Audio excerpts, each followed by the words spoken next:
And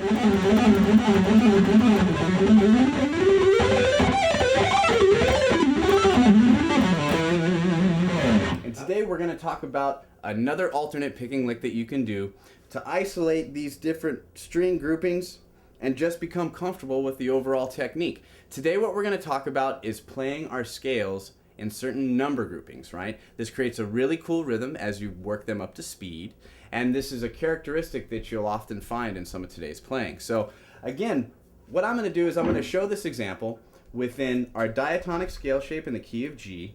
We're going to start on D, and we're going to play our Mixolydian scale, okay? The scale looks like this.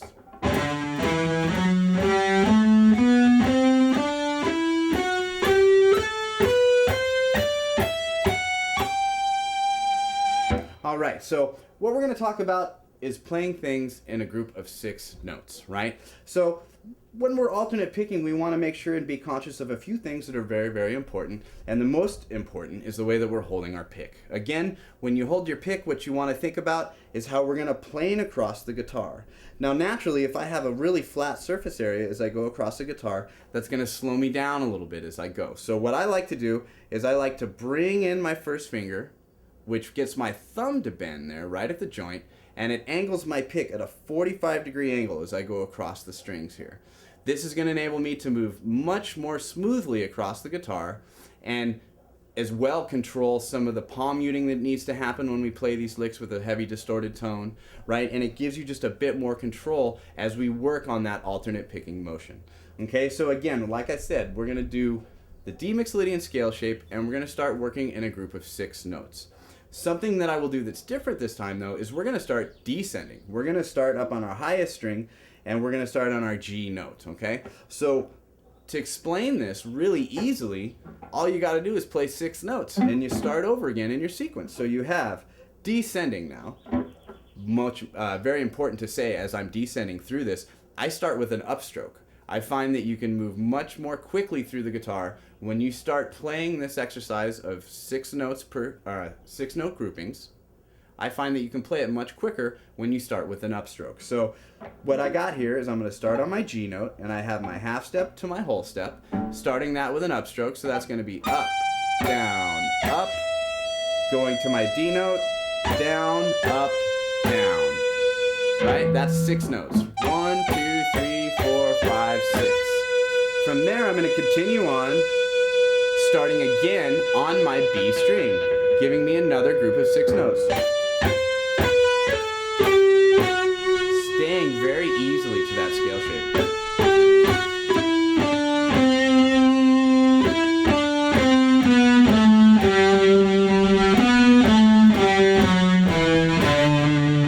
You could really simply say that when you play this technique, an easy way to remember it is to think that you're going to basically double up on every string within the scale except on your high E and your low E. That's going to create your sextuplet feel as you go through the scale shape. So again, a little bit quicker, you have this.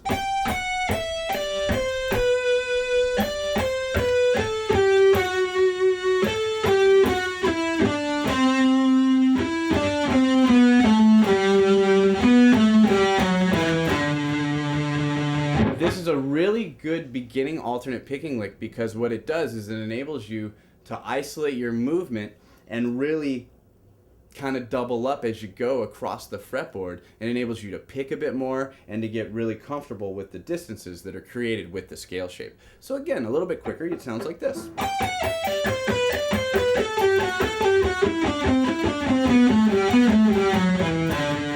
All right, when you get that guy up to speed, it sounds like this. Right? When you're angling your pick, you get that real percussive sound across your strings. Right? It affects your tone the way that your pick is angled, so it's important to make sure that we're picking in a good portion of the guitar as well. Very important to say, think of the tension of the guitar, right? As you move closer this way towards the neck, you've got a looser string tension than you do as you move further back across the neck. So I like to place my hand, in this case I've got a Floyd Rose tremolo system, but I like to lightly rest my hand and palm mute it a little bit so I can control or dampen the notes as they come off of the guitar, so that way with my distorted tone or my overdriven sound, I don't have any bleeding or any carryover of notes as I go through the lick. And again, like I said, we want to pick a little bit closer here. I would say from this portion of the guitar, we just move back a little bit. The tension of the guitar is just tight enough for you to play this lick pretty quickly. So again, the lick slow.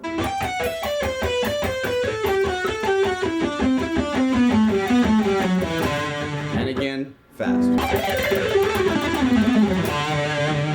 Okay, so what we're going to do then is we're going to try playing things in a group of 7. And what this is this is very Rusty Cooley style, right? And you find this in a lot of the newer metal players these days. They do this type of sequence quite a bit. So this is actually pretty simple. You're going to start again descending, and we're going to play 7 notes on each string. So that gives us 1, 2, 3, 4, 5, 6, 7. Now when you break that down, it's a lot of descending and ascending in one position, but it gives you this. 1, 2, 3, 4, 5, 6, 7. Different than the previous lick, I do start this with a downstroke instead of an upstroke. So as I play through my scale shape, that's going to give me this.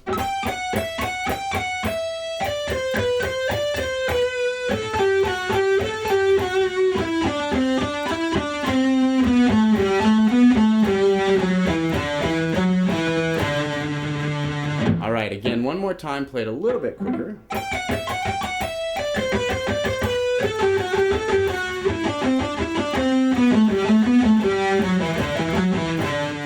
And when you play it up to speed, you get this. So what's really cool with this one, let's move this into a different position here, right? We're going to take our A minor pentatonic scale. Typically, in its first position, it looks like this. And we're going to move it 3 notes per string as we work up the fretboard. So let me break this down. The reason why we're going to show you this lick played in descending 7s is a really, really cool lick to practice, okay? So our notes are going to go just like this. On our 6th string, we're going to have 5, 8, 10, or that's going to give you A, C, D, right? From the 5th string then, we're going to jump up to our 7th fret, and we're going to go E, G, A. Go down to the 4th string, we're going to go A, C, D one more time. From there, we're going to jump up to our 3rd string now. That's a whole step distance that we're jumping. And we're going to go 9, or E, G, A, right? Creating quite a distance here. You've got that minor 3rd stretch with your 3rd finger into the whole step distance there with your pinky, right? So far that's given us this up to that point.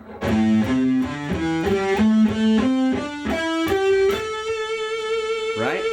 From there, we're going to move up to the 2nd string. We're going to start on our A note. That's on our 10th fret. And we're going to do the same thing. You're going to notice the consistency here. We're always going to have that minor 3rd distance into our whole step with our pinky.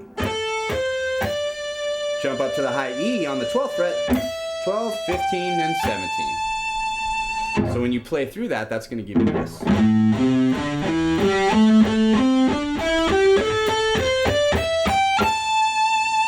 Okay, so we were just talking about playing in descending 7s. Let's put that into this lick. That will sound like this slowly. Again, a downstroke as I go to each string. 1, 2,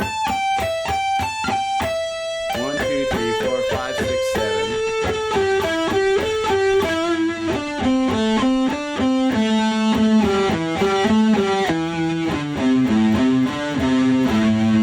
That's a whole lot of notes to pick, right? But when you get that going, it sounds just like this. Alright, one more time. When you descend in a group of 7 notes, it sounds just like this. This has been Dave Nassy with NextLevelGuitar.com, and I look forward to seeing you in some future video segments.